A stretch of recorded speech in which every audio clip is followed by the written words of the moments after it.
This month, our focus is on our divine purpose. So we're going to be looking at how it is we determine what that purpose is. And I want to start by asking you a question. What can you stand? What can you stand?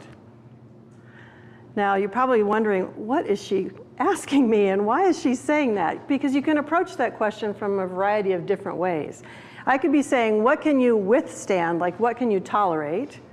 Which I think is what some people have assumed it means, because when I said what the topic was for today, some people have said, oh, you should hear, and I get the story of what they're going through right now, what they are tolerating at this moment. It can also mean, what do you like? What can you stand? And what do you stand for? This week in the electronic newsletter, and I'm going to put in a plug for you to read that because there's all kinds of information. Lantrea has made it absolutely beautiful, and you get pieces of information from the board and other places that don't get shared with you from the platform because there just isn't time. So please open it and read it. The affirmation that she put in underneath this month's topic of the divine purpose actually came from the Science of Mind magazine, and Reverend Jane Beach wrote it. And it says, "Today, I remove the mask that hides who I am. I find my voice, sending a clear message to the universe about what's important to me. In return, I experience more good in my life." And so that basically summed up, without her even knowing it, exactly what I'm talking about today. How do we remove that mask, move into our divine purpose, which is the truth of who we are, and then speak with a clear voice so the universe knows exactly what it is we want? What can we stand? That's when we step into our divine purpose. So when I say the word divine purpose, does anybody else sort of have their mind go to places like Martin Luther King, Mother Teresa, Gandhi, Grandma Moses, all these people that are big and bold, Michael Beckwith, maybe Marianne Williamson, somebody who's making a huge impact on society? I know for me, even as a child, when I thought about what's my purpose, why am I here, what am I going to do with my life, I thought I had to do something that big to prove my worth, to prove my purpose in being on this planet. And yet, as I've studied religious science, I've come to realize that no matter how big or small the impact that I make, I can still be on my divine purpose when I'm expressing and being exactly who I'm meant to be in that moment. And so I've realized that my divine purpose isn't about fame and notoriety. It's about how I walk centered, connected with Spirit, with God, with my source. So I'm sure you've heard it said, I can't stand whatever it is, or how can you stand it? And yet I think the real question is, what can you stand? I learned really early when I started working with children that it was important to tell them what they could do instead of always saying no, no, don't, stop, because then they're totally confused. They know they can't do a lot of things, but they don't have any direction as to what direction they can go or what they can do. So what seemed to work best with the children I was working with and then with my son was being able to say, this is for whatever, this needs to stay on the table, but you can play with these things over here, redirecting in the direction of what he could do. Or you need to not play with your food, you need to just eat your food, but if you want to play at the same time, I'll put paper and a pen and you can do that, or a pencil, a crayon, while you're eating. I didn't care. We weren't playing with food or throwing it around the kitchen. So my focus was always on what he could do and not what he couldn't. As I got older, I started to study nonviolent communication, and sometimes it's referred to as compassionate communication. And in that, I learned that what I had learned in therapy, which was to state, when you do this, I feel, that was not the end of the sentence, that you needed to add, or that I needed to add, a request at the end of that. So I could tell somebody, when you do this, it makes me feel, and they're like, okay, so what do I do with that? That doesn't give anyone any direction as to what you can handle or what you can stand. You already told them what you can't stand. So you need to add the request at the end. Could you do this? Or would you mind doing this for me? Or would you help me meet my need in this way? Now, they don't always say yes, so there's some negotiation that goes on. But the important thing for me was to realize I needed to figure out what I did want, what I could stand, and I found that to be even harder than figuring out what I was feeling, which originally that was difficult. But now to figure out, well, what need do I want met? What is it that I can stand? What do I like? What do I want? That's been an even bigger challenge for me, to figure out how to tack that on the end in the form of a request.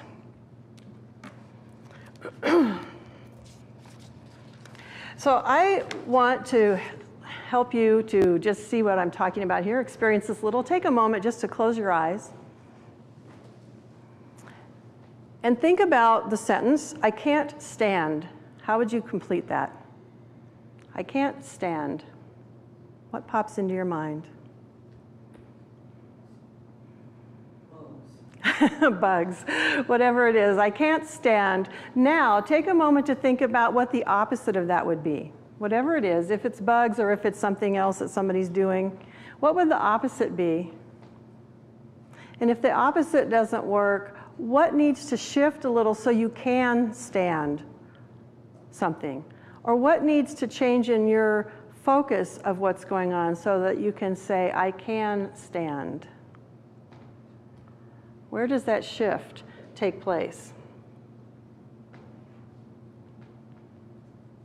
And lastly, ask yourself, what do I stand for?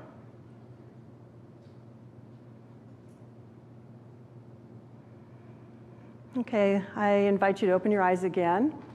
That last sentence, what do I stand for, might be a little more difficult again to answer. And so what I find is helpful in that sentence, or how I answer that sentence, is when I think about the God qualities that I want to experience. And when we say God qualities, we're talking about things like love, joy, peace, harmony, life, the life that moves in and through all of us and a lot of the world around us. And so if I think about taking a stand for a God quality, it's easy to say, I stand for peace. I stand for love. I stand for joy. I stand for life. From there, then we get to figure out, well, what does that look like when we take a stand for those kinds of qualities? But that is what we can stand, as opposed to whatever the first sentence might have been answered by. We can easily tell people what we don't like, what we don't want. We can whine and complain until the cows come home, but very little is going to change when we do that. What we're talking about today is how we focus on what we can stand so we can put that out into the world and bring that about and see that realized in our lives. I got a little wild with my notes this time. It's fun. So what does what we can stand for have to do with our divine purpose? I actually think it has everything to do with our divine purpose. Because when we are clear as to what we stand for and we stand in that truth, we are in our divine purpose. We are expressing our divine purpose. That's what we are here to do. So let's think about it a little differently. Imagine that when you were born as an infant, you came into the world and you had a little bicycle that came in with you, the same size, perfect for you to ride around on, and you could ride it even as an infant. So whatever color you want it to be, bright and shiny, brand new, just like you, this little bicycle comes into the world with you. And then imagine that as you grow, the bicycle grows with you. And it carries you around, it makes going up and down hills really easy. It's fun to be on. You can move quickly through life on this little bicycle. Now, originally it came in with training wheels, but as you get older, the training wheels get to come off, and it keeps growing, and it keeps growing with you. And then as you get older, all of a sudden you find yourself on this bumpy dirt, rocky road, and you're going along on your bike, and all of a sudden the chain falls off. And all of a sudden you realize that those tires have been punctured by what do we have around here? Goat heads, and your tires flattened. So you get off the bike and you look at it. Now at this point, is that bike still a bicycle? Even though the chain is off? And is that tire still a tire? It is. So you have some choices to make. You can get off and you can push that bike up the hill, and you can climb back on it and coast down the hill, and the tire might be going down to the rim, but you can still coast on the rim and get down the hill. And on the flat, you can take your feet and scoot along. Have you ever done that on a bike that had a flat tire? So you could make it work. Your other choice would be to just drop the thing by the side of the road and say, this is not working, this is worthless, I'm going to hoof it. I'm just going to go by foot and leave it by the side of the road. Or your other choice is to fiddle with it, get that chain back in the gears, pull the goat heads out, fill the tires with goo, pump them back up, and get back on the road riding your bike. Well, I'm here to tell you that you were born with a bike. Sometimes we call that bike God, Spirit. And that carries us around. It's with us. It's part of us, actually, but I'm just using it as a metaphor. And sometimes when we experience things in life, it feels like that chain is detached, that somehow there's separation. It's not hooking into those gears. And at those points in our life, we have those same choices. We can try and push it. We can try and make things happen the way we want them. Push that bike up the hill, try and coast down on a less than adequate tire, scoot along on the flat parts, and we still got the bike with us. The bike remains the same. God remains God, Spirit remains Spirit. It is unchanging. What needs to happen is we need to be able to connect the chain and the gears back together. We need to get in alignment to make it work. Sometimes we just lay that thing down and say, this isn't working for me, and we walk away from the whole idea of Spirit and God altogether. But God is still God. It's still there and it's still available. We just have to access it and again, get it all into alignment. Now I know sometimes when we have to put a chain back on a bike, all we need to do is stop, focus on it, fiddle a little bit, get it on there, and off we go. Other times I've seen the bike gets completely turned upside down. You're moving around, maybe you got a lot more gears in there, you have to get it to move around, and you turn the pedals and you finally get it on, flip it back over, and then you can get on it and off you go. And I think in our lives, when that chain disconnects, when we're experiencing what feels like separation, and we feel like we're not in alignment, it takes almost the complete upside down turning of our life in order to get ourselves back in alignment. Other times, all we have to do is just stop and spend a little time focusing on that place that feels like a disconnection so we can get it reconnected. Then we can get back on that bike. And of course, life is a lot easier. It's easier to get up and down hills if the gears are engaging. It's easier to even go on the flat part when we're engaging and we're pedaling and things are moving smooth. So that puts a whole new light on the idea of getting it in gear, right? We got to get it in gear. We got to get in alignment with God, with Spirit. And that in and of itself brings us into alignment with our divine purpose. So the next question then is, once we do that, once we're back in alignment, how do we pick which path we're going to take? How do we pick which road we're going to go down? We already know that that bumpy, muddy, rocky road can be a challenge, but it's doable. Maybe we came in on a mountain bike, so it's a piece of cake. So we have to then figure out which route, which path are we going to take? How are we going to experience this and bring about our divine purpose into the world itself? Edwene Gaines, in her book, The 4 Spiritual Laws of Prosperity, and this is one of my favorite books. She has 4 sections, one for each law, and the 4th law is divine purpose. She has 2 chapters in that called The Importance of Commitment and Finding Your Divine Purpose. And in here, I know I've shared this with you before, but I revisit this often, so I'm going to invite you to revisit it with me again if you've already heard this, because I think her description of how it is that we find our divine purpose, we figure out which path we're going to ride down essentially, is really a good one. And she got it actually from a teacher, so she's sharing what her teacher told her when she asked how she would fully realize her potential in this lifetime.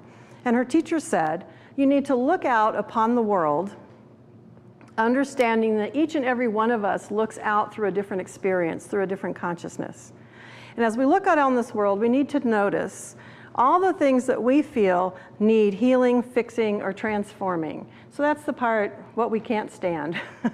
What out there really needs to be fixed.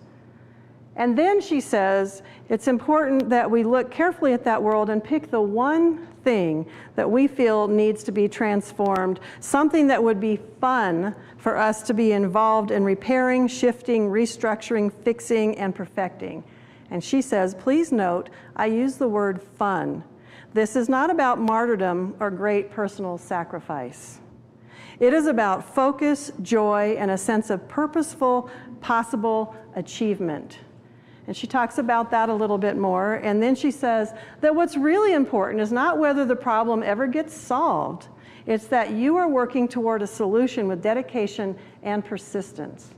Because when you take on that divine purpose, when you figure out which path you're going down, she says you choose your divine purpose. When you choose your divine purpose, you are framing your life with meaning. You are also taking an important step in your spiritual development to demonstrate to yourself that you are a divine being. I think that's really crucial there. You're taking the time to prove to yourself that you are a divine being and to prove to yourself that you have the power to affect change, that you are bigger, stronger, more powerful, and more creative than you ever thought. That's why we look for our divine purpose. That's how we figure out what is our divine purpose. It's that thing that brings about meaning and fun in our life and helps us to recognize that we are a divine being moving in and through this world. Now I want to do another little experiment with you all. This is Reverend Gail's book that she brought in last week. And in the back of it, she has several appendixes that share different things that have been written in the New Thought movement. So we have what we believe in here. And one of the things that I know Cheryl sometimes has said about me is I always like to bring in the global heart. I love the global heart statement, and she has that written out here in the back of this book.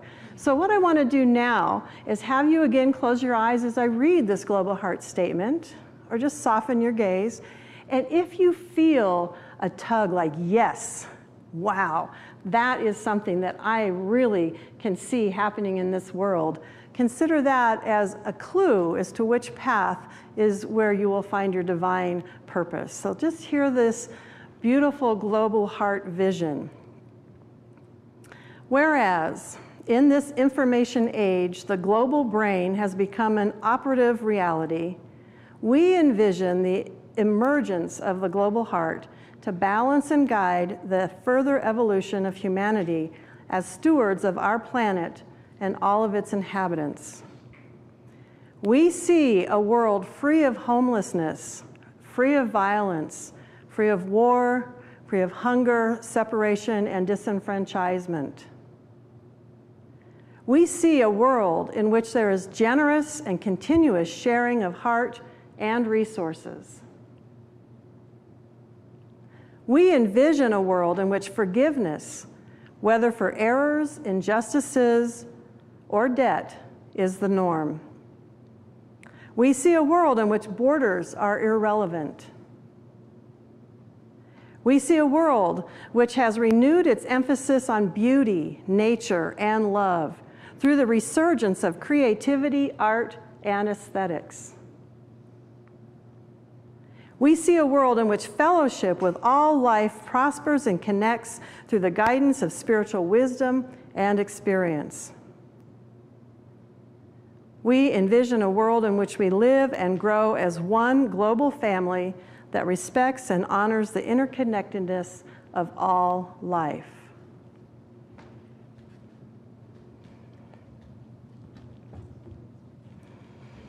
So take a deep breath. Can you see that world? Can you envision that? And can you see a place where you might be able to fit in, find that little puzzle piece that Edwene Gaines talks about, that you can do your part? So just to bring yourself back to the present. That's a beautiful vision, and if you ever want a copy of that, we can get it for you, because I think, to me, that is why I do what I do. I'm envisioning that world. Now, does that mean that we take it all on ourselves? That we have to create that vision to become a reality all ourselves, by ourselves, in our lifetime? That's not what it's saying. And again, what Edwene Gaines talks about is find your piece of the puzzle. Find the part that resonated with you, that's yes, whether it's the beauty in the arts or whether it's helping people in poverty find a way out and learn to live a more enriched life, or whatever it is. It's your piece of the puzzle. That's where you then take your little bike that you're riding on in this lifetime and move down that path. Now, why do you think she put divine purpose as the fourth spiritual law that relates to prosperity? To me, at first, it seemed like, well, isn't that a different topic? Well, the reason that we have our divine purpose within the book of prosperity and within the whole concept of prosperity is because once we are in alignment, once we have that chain back in the groove, once we're moving once again with God's Spirit, our life energy, the whole universe, the fireworks go off. It's in complete support of everything that we do and who we are. All the things that we need fall into place. That's prosperity. Prosperity isn't always about money. Prosperity is about all the different ways that the universe supports us once we are in alignment and moving in our divine purpose. So Edie didn't know this, but there's another announcement that needs to be made this morning.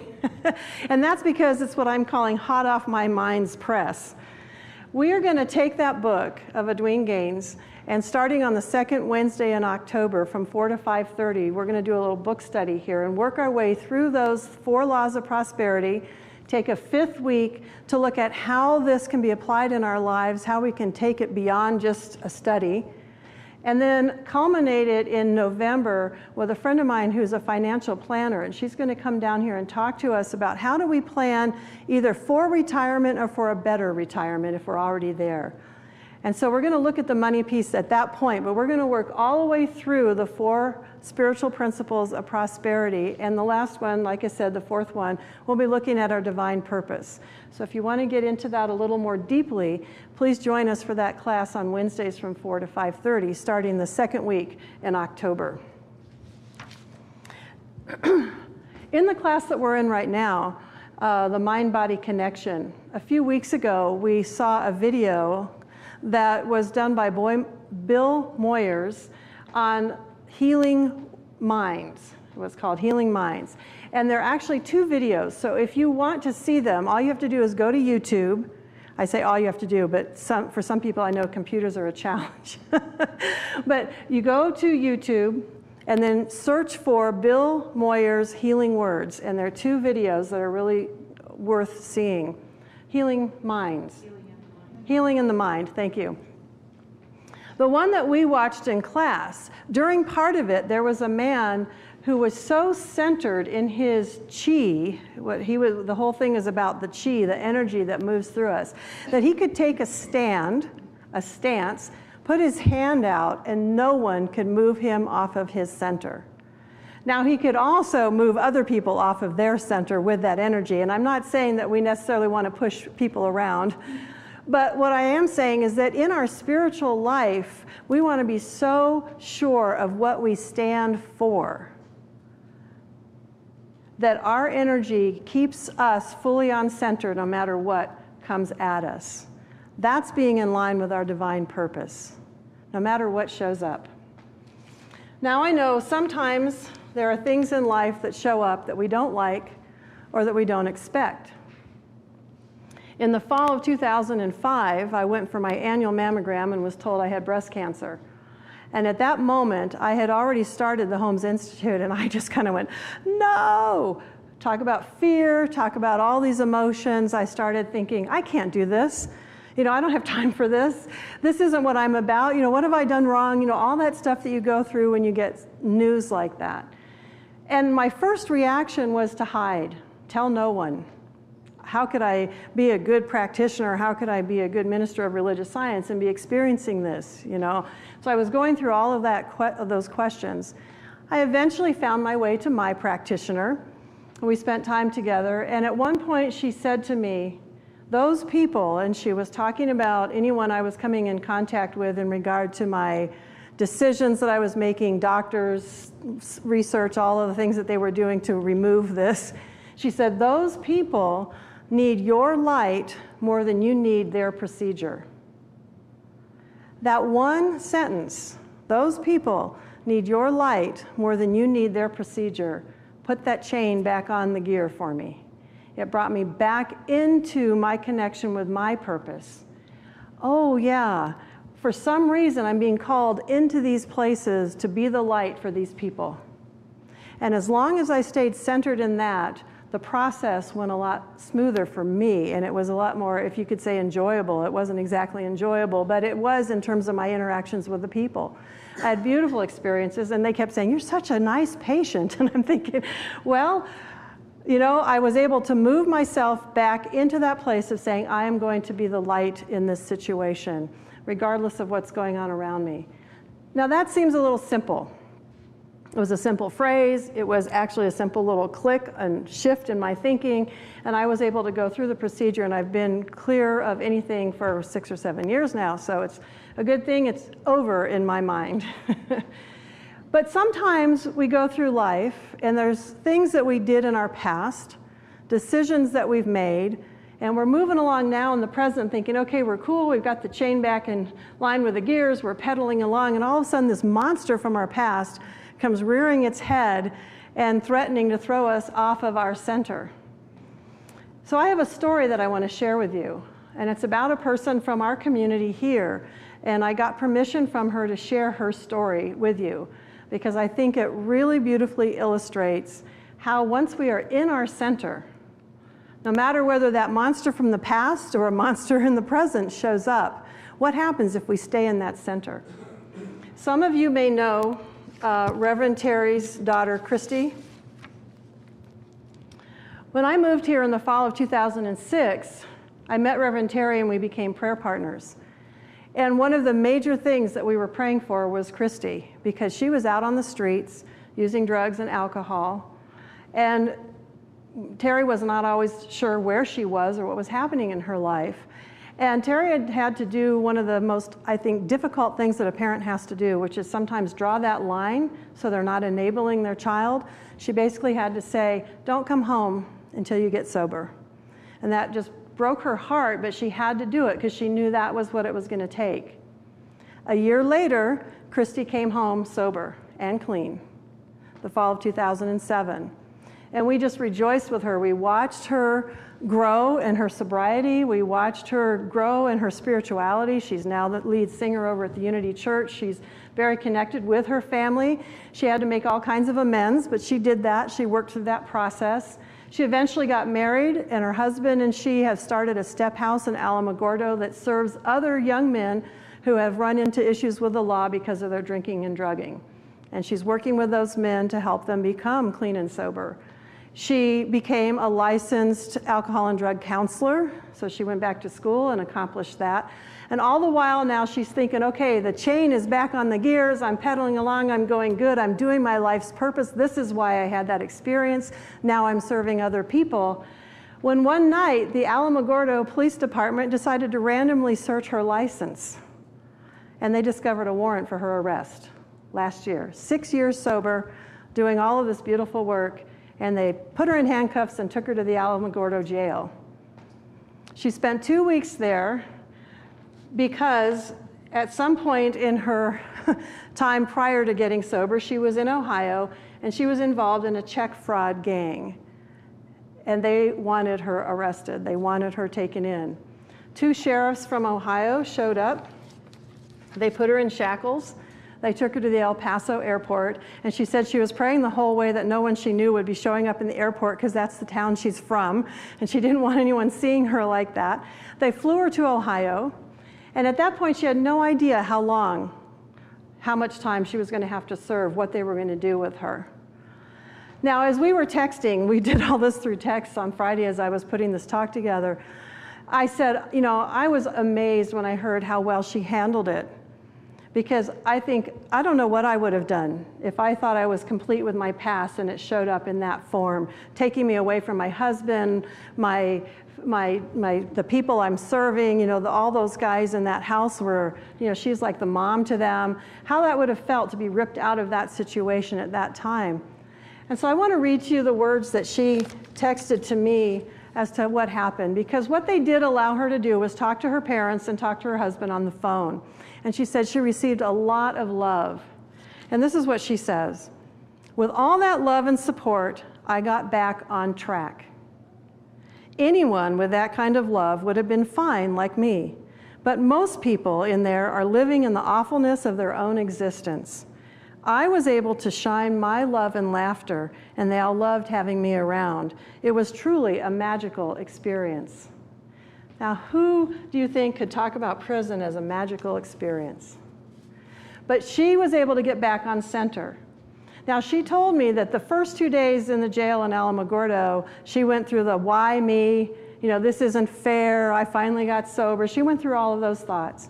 And when she got taken to Ohio, then she moved into the fear of, you know, how long is this going to take? What's going to happen to me? But as she continued to talk to her parents and to her husband, she was able to stay on center and recognize that God is everywhere present. She realized that her divine purpose went with her wherever she went, and that she could be that light. So she touched a lot of women's lives while she was there, during that time while she was waiting to find out what was going to happen to her. And she made connections that were very valuable. So let me tell you the outcome of what happened.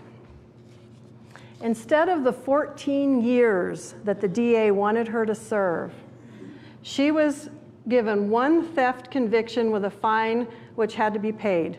And she said, Royce, her husband, raised his hand in court and said, where do we pay? He was ready to pay and get her out like that. She said, he's my hero. So that's all they requested from her. Because she reached out. Now, instead of moving into complete shame and saying, Mom, don't tell anybody, you know, keep it a secret, Terry was able to ask the congregation for prayer. She asked us for prayer. The judge had 20 letters of support in his hands when she went before him.